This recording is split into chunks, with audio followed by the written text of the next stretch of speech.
edit all this out later. This is 9 and Out Season 2, Week 2, Wild Purple-Footed Gooseboys coming off of their win of Sci-Fi last night. Here to talk with us today, and we have Jarrett, Team Demo, and Deejay, Pyro, and soon-to-be MIA. I love the stream singer. Howdy. So today we've got a lot of good questions for you all, and we got a lively stream going for everyone. But first of all, we got to get through announcements for the week. So first announcement for the week: ETF2L doing their experimental Highlander Season Cup. They're going to be playing Koth Fuel A4, CP Intermodal RC3, and Payload Rust B7. I believe they just opened up signups. So you can go over to etf2l.org, and I will throw that link over into chat. Throw it up on the comments below. You'll see them for sure. Throw it up. Yeah. And I've never played Koth Fuel. Have you, Get a Whale? I don't think so. If I have, I didn't know I was doing it. Right, me neither. Kidnapped or asleep or something. Or Intermodal or Payload Rust. So it could be good to see more maps making it into Highlander rotation in the future. We'll see if ETF2L can do it or not. Anyways, other big news of this week is the I-52 fundraiser by Lang. Yep, they're very big price structure there. So the idea there is that they've been processing a qualifier for 2 American teams of 4. 4 teams are Street Hoops, Mix Up, Froyo Tech, and Exertus, I want to say, is the 4th team. Does anyone know? Yep. Yeah. So they're going to have show matches for you guys. Top 2 teams going to get a free 2-way ticket to the UK and back, and they're going to go compete. Hopefully we have another cool video about it. I don't know if X-Time is going or not, but that would be really neat. Season Lang 7 made a gorgeous video. Lang's video is amazing, by the way. I want to shout him out. Really cool. He's amazing. Yeah, shout out to Lang. Love the you, biggest Lang. party thrower in TF2 history by far. You can donate up to, I think it was $225 for a bunch of stuff too. They had a prize breakdown for you, and you got to get like stickers and buttons entered for items, including an unusual tyrant of some sort that everyone was going to wear. So that's super big. Hopefully someone donates the max and get them out there. We'll see from there. ESEA Season 17 registration opened this week around, and we also have, if you want to catch it, you can check out over on Team Fortress TV, the CEVO Spring Classic and Twitch TV Invitational is going on right now. I know ETF2L is going to be casting their Sixes matches like right after the show is done, so you can definitely go over there and catch that. But anyway, over to Week 2 recap right here. And so it was CP Gully, and we casted the Electric Temptations versus Menace to Society game right here on this channel literally 22 hours ago. So Electric Temptations won out a very convincingly 5-2 game. They 4-0'd MTS in their first, I think it was a 4-1 actually, in their first half, and everyone was pretty stunned. Everyone was expecting MTS to be at the top of the charts this season through. DRS takes out DK 5-1, also taking a 4-1 lead there. And Just Kidding beats the Tryhards, which is the quickest, what would be considered the best upset of this week by far. Taco Bell, I'm on that team. That's true. How did that game go? I want to shout out to the pregame Tryhards, team that I'm on. I don't know. I think that I didn't play in that one. But I think the team felt pretty good with how they did, but just a couple things didn't go their way, and they had a few ringers as well, or not ringers, but a few of the main roster didn't show up, and so that's always tough when you have people filling in. That's what happened. That's my insider information. Okay. That's it. Oh, and you're speaking of which, you're streaming now. You're streaming more, right? I stream. Yeah, I live in a better, nice apartment now. A gorgeous, beautiful. Look at this, gorgeous. Look at all the nice. Look at all the walls, all the walls and the beds and the crazy stuff. So I'm I have my streaming channel. I'm on Twitch, and it's my own name. Thanks for the plug. I appreciate it. Of course, bro. Everyone, come watch me be a you goofball. Want on this show. Yeah, if you love my enormous forehead, as someone just said in chat, you can come watch it all the time, live stream. And luscious hair. But enough about me, yeah. Where was I? We had other matches. Taco Bell. Oh, yeah, we totally had other matches. Oh yeah, so Taco Bell, 5-0's, the Bubble Balls, Wu-Tang Rumble Pack, a nameless team. I don't know much about that game, so I'm just going to quickly skim over that. EBM takes out Blunderful 0-5 or 5-0. So they're expecting to win that one. They won it really handily, so we'll see how they stack up for the rest of the season here. Bonus 5-1's the Space Bear, which is again a little strange because these are two wild card teams. I don't think anyone knows where to place them quite yet. And you guys 5-2'd the old Sci-Fi Channel originals, 2 gold teams. Well, we'll get to that in a sec. Gooseboys are like the gold team all-stars, as you guys would say, right? We were created under the moniker the Gold Super Team, as the prediction thread so helpfully pointed out a long time ago. Wow. Pretty much. And last match of the week was Quality Control versus Street Hoops, and a very close 5-4 victory for the Street Hoops. I'll be trying to get a coverage of that game later this week for y'all. So we'll see how close that was. But if you're gonna watch that on my channel, spoiled. You've been spoiled. Can't see it anymore. Don't bother clicking the link to it. Nothing happened. The match was canceled. That's the secret. Exactly. So, right on to the interview. This is Jarrett as the biohazard symbol, and Deejay as the actual person with the real camera. You're an actual person. Whoa. I'm a person with a lot of hair. Yeah. A lot of hair. How long did it take you to grow hair that long? Let's see. Like, how long has it been since you've been to a barber? Occasionally I'll get it like a little trimmed whenever it gets too much, but I think I've been growing it out since my senior year of high school, and I just finished my freshman year of college, so about a solid 2 years now. Yeah. Wow. How long was it when you started? Was it like that long? It was really short. My school was public school, so they had really strict dress code. So it was rather short. I reveled in having it this long. What's the shortest you've ever had it? Was it when you were born? I think that's the shortest anyone. How much hair did you have when you were born is what I'm asking. I came out with a full head of hair, a mullet, and a beard. Exactly like that? Wow, that's I came out with a beard and a mullet, and my parents just said it was a little too much for a child of my age, so they stopped. Wow. That's I mean, impressive. shave a little. And you shot straight up to platinum. Let's talk about your guys' stuff in your team. So you're the gold dream team. How's the dream feel so far? It You're in feels platinum. big, lives in as you can gold. see. Yeah. Did I mean let's ask. I'm always in a funny mood, but do you want to talk about your guys' match first, and then we'll talk a little bit about yourselves and other things. Yeah, Sure. and why was it an important match? It was definitely a sort of a lot of people called it kind of an awkward match because there were old members on Sci-Fi that were going to play that are on our team now. Grizz is Demento. Even though Grizz didn't play the match because he had internet problems. Rick Rip Grizz, yeah. That's what people like when they saw it in the prediction thread. That's what they labeled it as, like the awkward, sort of like show match sort of deal, like previous members on a team playing their old team. So that was pretty cool. I'd say the match overall, there was some back and forth. It was a pretty good match. We had other roster issues besides just Grizz missing. We didn't have our starter sniper the entire week. We had to use G instead of Fac because Fac was doing volunteer work for his school for like the past week. But he needs to get his priorities together. It sounds like. Yeah, I think it's gonna be. Gotta come play in Platt, you dummy. Summer fun season. Right. hopefully You have after to, this week will be good.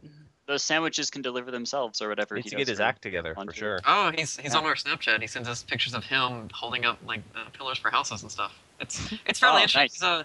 He's a pretty buff guy. Cool. Look, guys, look at me not helping you win at this game right now. Maybe him and Carl can have like an arm wrestling match or something. Oh, Carl Ab Sagan. But enough Fac about would would have be- to go for that.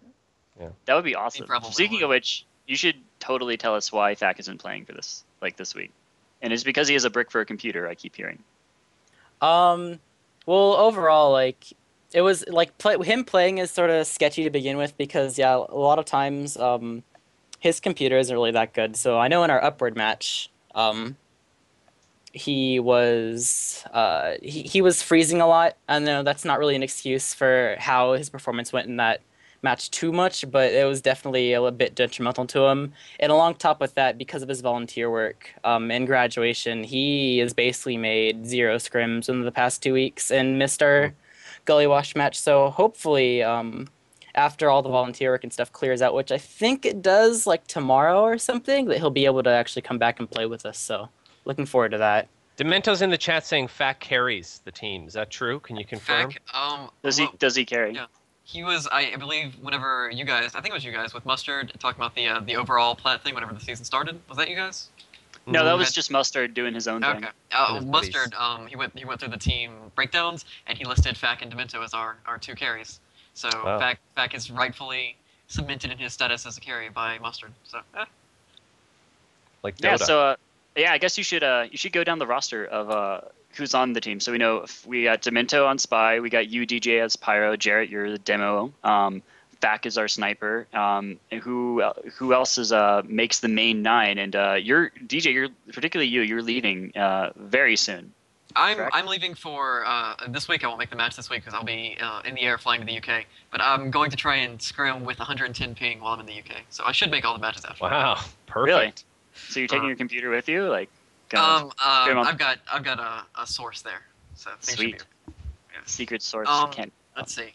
Our main 9. So you've Criminal got underground. the black market of PC Yeah. game. So we've got us 4 that you listed. We've got Sacred Dragon on Soldier.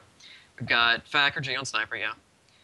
I think we have Classic now since Grizz is gone. We have Classic as our full-time NG.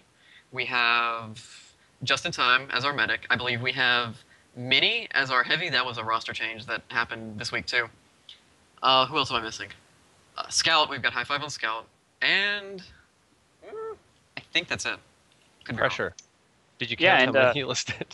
If you're forgetting someone, this is your last. I mean, you'll never live it down. Let's see. I know. Let's count to They'll 9. tell you about that one time you came on that internet show for like years to come. I will And never they'll let never this let you down. live it. Oh, I want to goodness. give a shout out to Sacred Dragon just as a side note because I used to play on a team with him in Silver, and when he was in Silver, I said, "Boy, this guy should be in Plat," and now he is. that I what think you a lot of told you guys are like that. A lot of you guys have been sort of fast risers, hey? That's definitely Like, you true. guys have especially been- for you, Jarrett, who's Yeah. we cast you and me get a well. We casted their process first round game season 11, I think. Yeah. That was us. And That you, was us. Jarrett, I remember us. clearly wrecking face in that game against even though you guys are like ranked seeded 10 and then they were against the 6 seeded team, like you were underseeded and then you just completely rolled over. If you remember that game. Yeah, I think it was the first round of the playoffs for last season, the process one. Yeah, the For- process one. Sure. That was 2 seasons ago, I think. Yeah, yeah, Anyways. I remember that game a little bit. Yeah. Yeah, a lot of our seeding, I think that season was just we could have we were like higher than we should have been. I think a couple like mishaps that season. I think I'm not sure quite sure if it was just rosters and maybe just like internet and participation being able to show up. But I feel like yeah, we were a bit underseeded that season. I think yeah, I did a lot of work on that process game. Back in my old team, a lot of sort of the playmaking was just me and Fac, because me and Fac have been playing together for like 4 seasons now. So if me or him went really big, it'd do the team a whole lot. So yeah, but that was the last time I actually like mained was that silver season. I didn't play at all S12. Mm-hmm. Yes. So the Gooseboys. So was that you and Fac's idea for a name, or I have a really hard time remembering it every time. Where I does hear it come from? It comes What a from silly name. a YouTube video that I linked Yeah. you guys in Skype. I don't think you should play it because it's awful. But we had about 2 weeks of Grizz kind of forming the team that we kind of went back and forth on names, and Grizz actually deleted the list of all the names that we suggested because they were too embarrassing. And eventually, High Five suggested this name on the YouTube video, and so we settled on that. Yeah, Oh, High Five's been trying to make like he's been trying to make one of his ESEA teams like be the Wild Purple-Footed Gooseboys for the longest time because one of his favorite YouTube videos. And yeah, like DJ said, we were sort of like we were sort of cutting close for a name. We didn't really know what we wanted to call ourselves. So when High Five sort of put that on the table, we said, you know what, screw it, let's do it. Let's just name ourselves that. And then hey, Screw it. He said, "Screw it, let's do it." So what?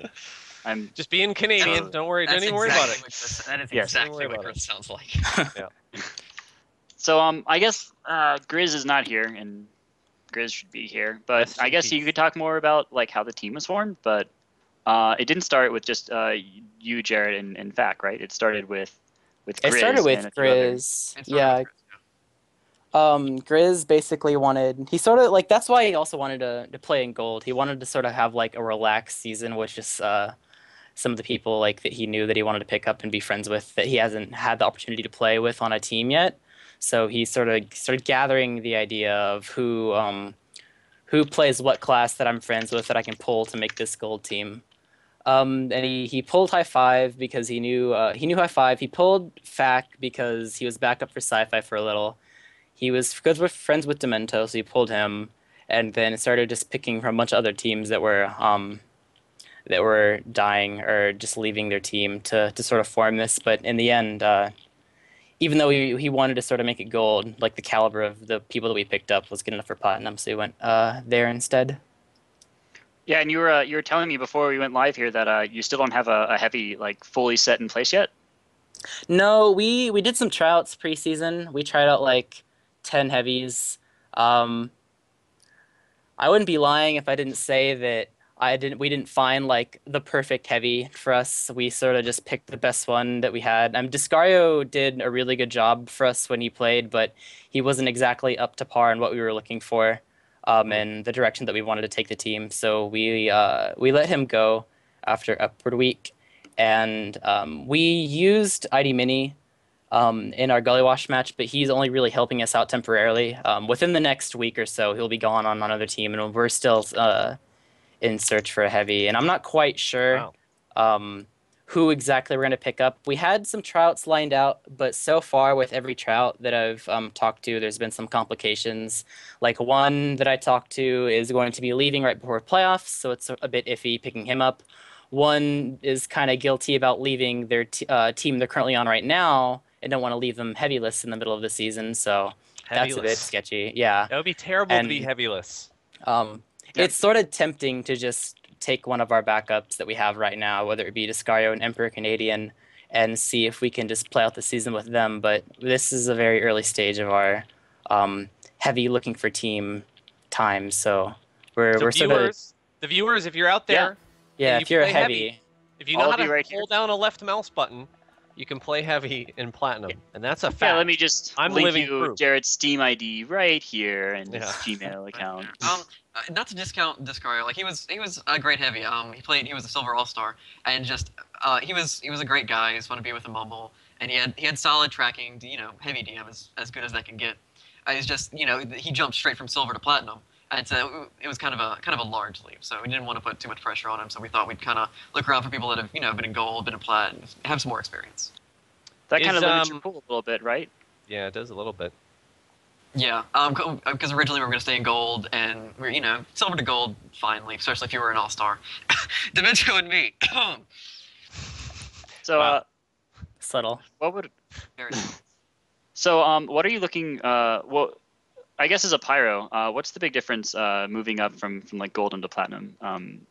Honestly, it's mostly just the caliber of the scouts and spies, because those are the only two classes that you really definitely interact with. Because a scout as a pyro is it's a pyro's counter. It's just how it goes, because they're hit scan and they can stay away from you. And so going from like silver and gold to platinum is when you really meet, hey, these scouts play in sixes. They know what you're doing and they can kill you. And then the quality of the spies. Once you get to platinum, you have spies that they know where the pyro is going to go. They can kind of pick you out, see where you're moving back and forth between, and like strike whenever you're gone. And so it's really those two classes that I've had a big step up going, hey, these guys definitely know what they're doing. I need to step up and see what they're doing. Sweet. Okay. And for Pyro, like for Heavy as well, like you mentioned just talking, you need some more experience. You need gold, you need platinum players. But is there like any kind of specific thing you want out of a Heavy that other teams might not want that you would be looking for specifically? Our team, I think we're wanting like kind of the standard heavy where once you get to platinum, heavy can definitely make plays. He's a huge DPS class, but the best thing about heavy is that he's this 450 health just block that he can either push in and do a lot of damage, or he can prevent people from moving in. And so what you really want in like a plat heavy is someone with a decent game sense that he's played the game a lot. He knows what exactly is going on. Something that you definitely have to have among all classes at a plat level. Okay, and thanks for answering all those questions. I don't think I have any more questions just specifically about Purple Gooseboy. You got anything, Goodwill? Can I ask something? Is there such thing as a team now in gold or plat that's not a super team? Isn't every team kind of a super team now? Oh yeah, That's- Jarrett, Well, Jarrett or Platinum. DJ? Yeah, It's kind of what we're seeing more and more now, isn't it? You guys have been around UGC a while, so you kind of know. Does that Yeah, just I'd mean teams are say- getting older, or I think more. I'd say it's safe to say that more like new, fresh teams that are just starting from scratch are definitely trying to pick the cream of the crop to say, hey, these are really good players on these teams. Let's see if we can pull them together to make a really decent team. Okay.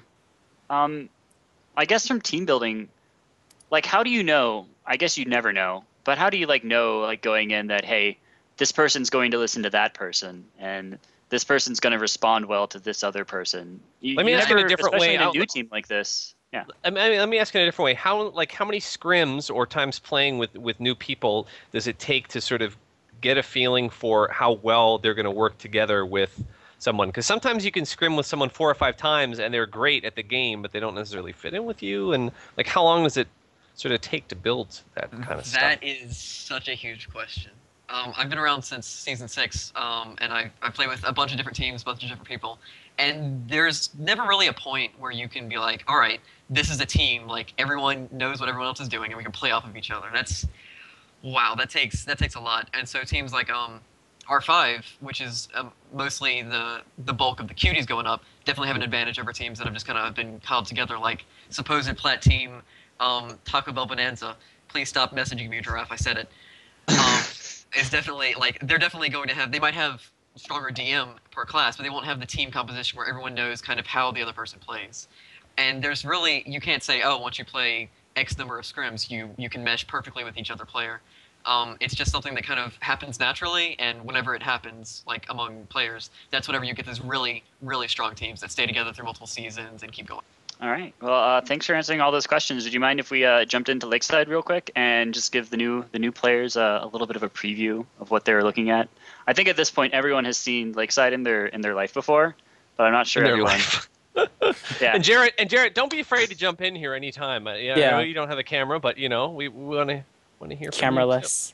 You're a demo. You're a power class. You're a sixes guy too. You guys play sixes a little bit too, hey? Yeah, I'm currently playing in ESA Open and gonna sign up for the upcoming S17 season in a month.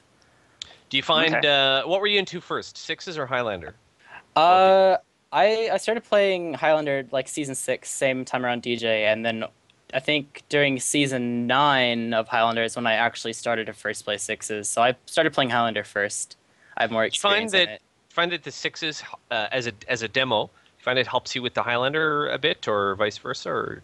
I feel like I'd say definitely for the DM aspect, Highlander helps sixes because there's so many more things to actually fight against and go against. They're 9 compared to 6, just more things to shoot at and improve your DM over time. But it's opposite for positioning, I'd say, because a lot of times with 2 scouts on the other team for sixes, you can get caught out really pretty decently if you're sitting in the wrong position, if you're too aggressive, which you might be a bit overzealous with if you're in a Highlander demo expecting to take most of the Ubers and stuff. So I'd say they both help each other, but in different aspects.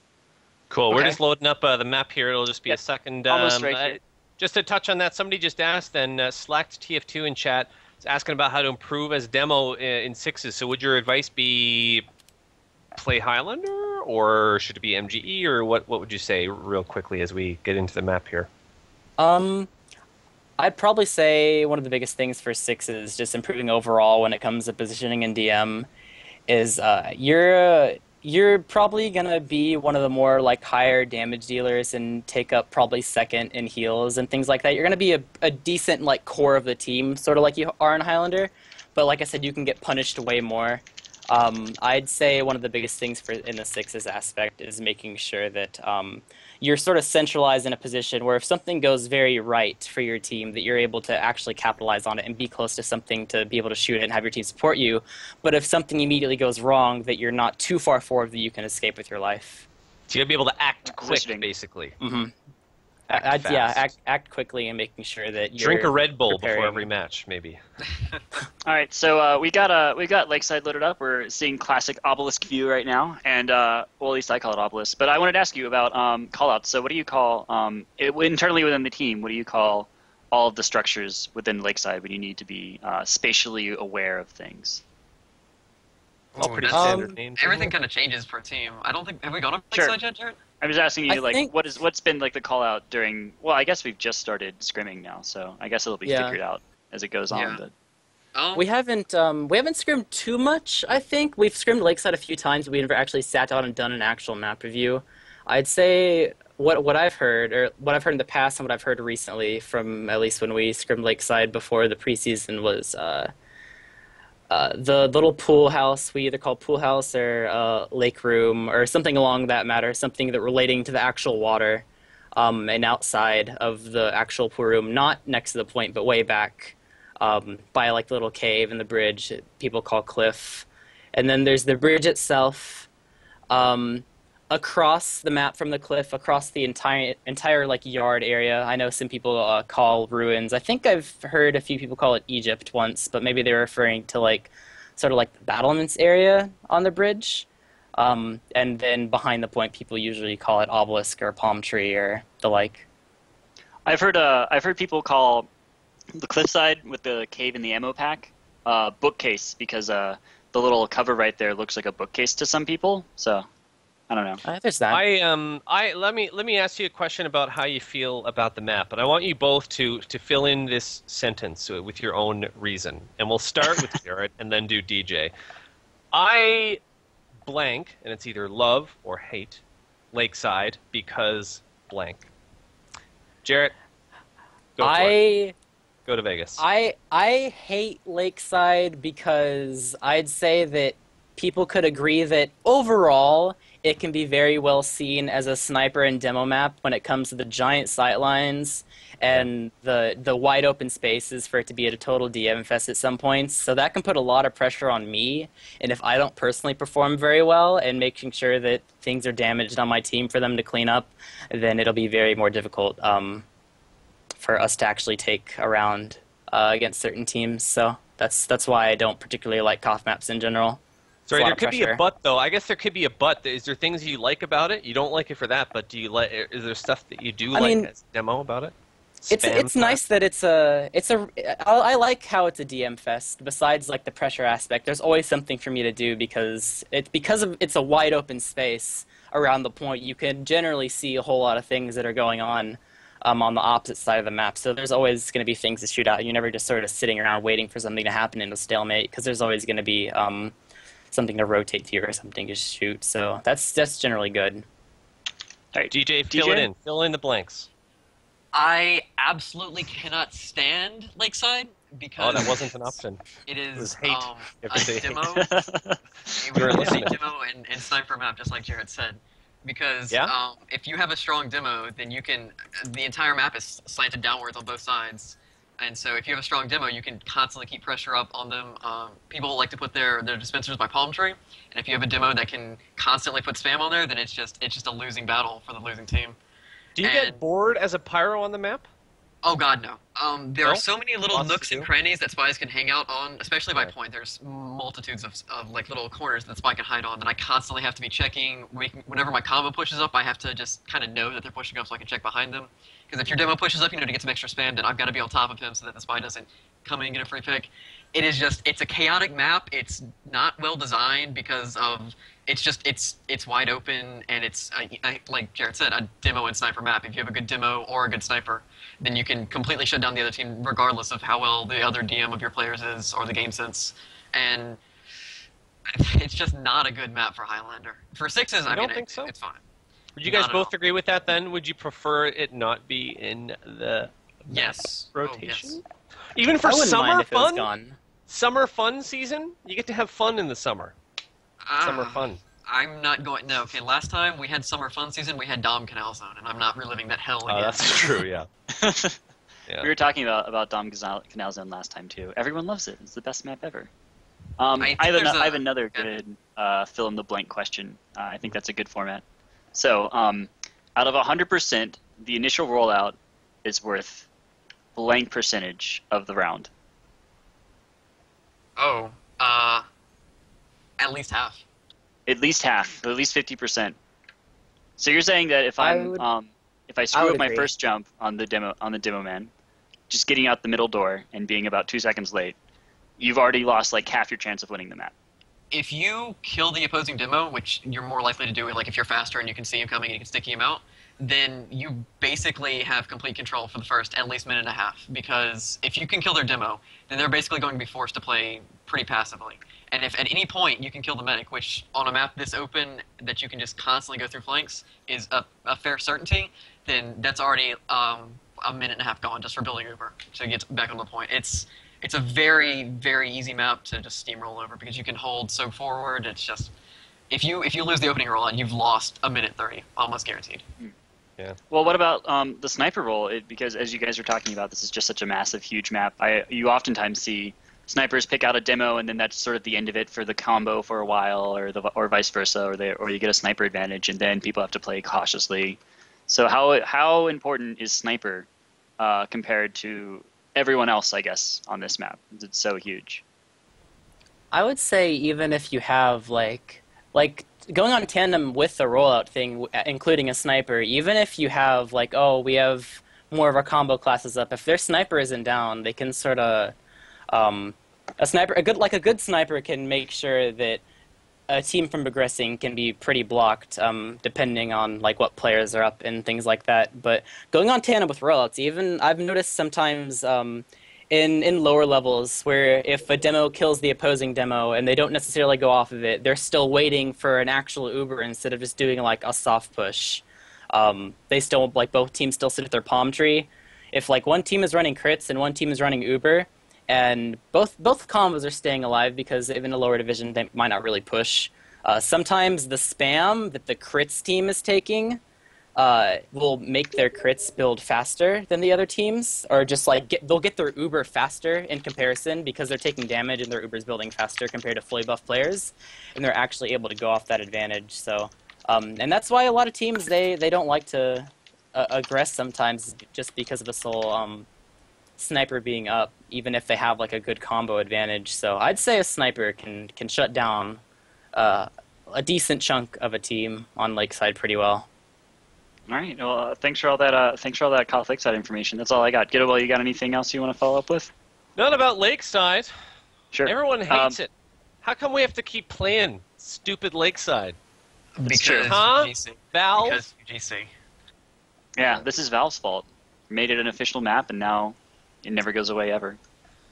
What I want to know is why do we have to play Viaduct? Viaduct is always the final match of every season. There's always Viaduct. Why do I have to do my homework? I want to know. You know? That's what So I actually, Mamboulay had a good question in here, which is I don't know if it's true or not. He was saying you guys are being mentored by Mustard Overlord. Is that correct? He went over some things with us early in the season, but there's a few complications because I know he had to go try to find a new medic for his team, so that was getting in the way of helping us a little bit. And then there was also we're participating in the new summer maps playtesting thing that Red Rum is setting up, where you can like try out new maps for future seasons to see how they really work, what needs to be tweaked, and things like that. So we're doing that on like the one day he's free, so you can't really get help too much if we're not like playing the map on the day that he's free. But he's helped us out a little bit, so shout out to Mustard for helping us out at the beginning. Sweet. Exactly. Like what kind of stuff though? I'm just wondering. Just map review and things like that. I'd say a lot of it. Demo? I'd say at this point, I'd say we know most of the positioning for our maps. I'd say a lot of it is trying to point out flaws with synergy and trying to make sure that we recognize certain things that we can and can't push off of, and exactly what are the best places to really go for the mid fights based off of what the other team's doing in particular. I'm pretty sure at this point in Plat, a lot of individual players know their role on what they should be doing, but in comparison to what the rest of the team is doing and what the other team is doing to counter you, it can be a bit difficult at times. So he helped us out a little bit with Badwater and Viaduct in the preseason. Okay. Cool. He's a good young man, that Mustard. Yeah, he's great. You should come back on the show, Mustard. You were really great last time. If you're out there somewhere. Mustard, I'm sure he is. I'm sure he is, or he'll watch the VOD. I have something that I want to do. If we're done with talking with the map, I have one last thing that I want to put you guys on the spot for. And I want you to, if you need to, go to the UGC site and look at the rankings, and we're going to ask you for some opinions and some predictions on the rankings for the season. What do you think? I was actually about to move into that prediction. Yeah. So what I want to ask, here are the questions that I want to ask. I want to ask, are there teams who have, we're only 2 weeks in, obviously, there's only been 2 matches played, so it might, that's barely anything. But are there teams that have surprised you and done really well, or surprised you that they've been struggling so far? And I want to ask you then, who's your predicted top 5 in the rankings in Plat for this season? Well, those are my including questions. Yourself. You can include yourself. If you want to put yourself number 1 or number 0, you can do that too. Starting with, if you're ready, Jarrett, I don't know if you guys want to, there's a lot of teams in Plat, so you might need to bring up the rankings, but yeah. Who do you think? Give us your thoughts.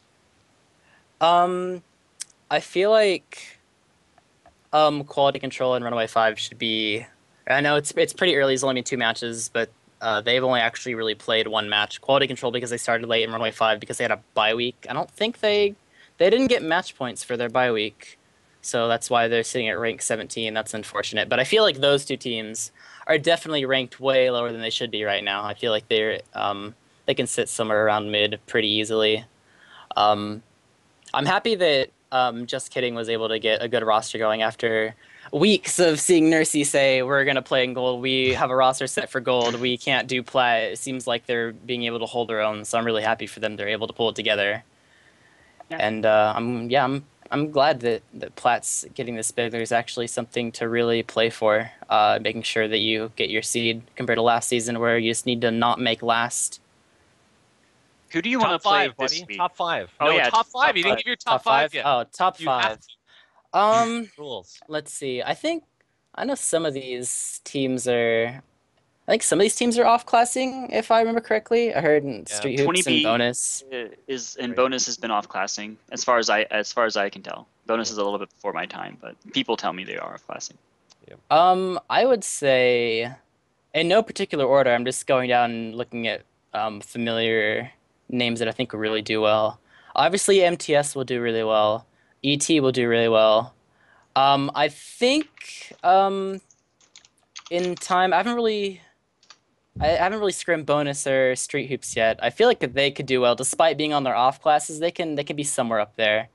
And then I feel like also as long as synergy starts building up with DRS's new medic, they can be up there as well as Taco Bell as teams that could start being up top 5 by the end of the season. Okay, DJ. Cool. Top 5. Teams top 5. Let's see. Yeah. Definitely MTS and Street Hoops because I feel like they're just gonna fuck around in the actual season until we get to like playoffs, and then they'll start trying because that's what MTS always does, and I feel like Street Hoops is just gonna get there whether or not they try. Taco Bell definitely came out of nowhere. They're really strong. ET definitely probably gonna be up there. I guess fifth slot really comes down to whoever can start building the most team coordination. DRS definitely going to be strong if they can get their medic solidified and keep going. Quality Control played fairly strong, and it really surprised me. And I mean, I've only seen them play 1 match because they just got in.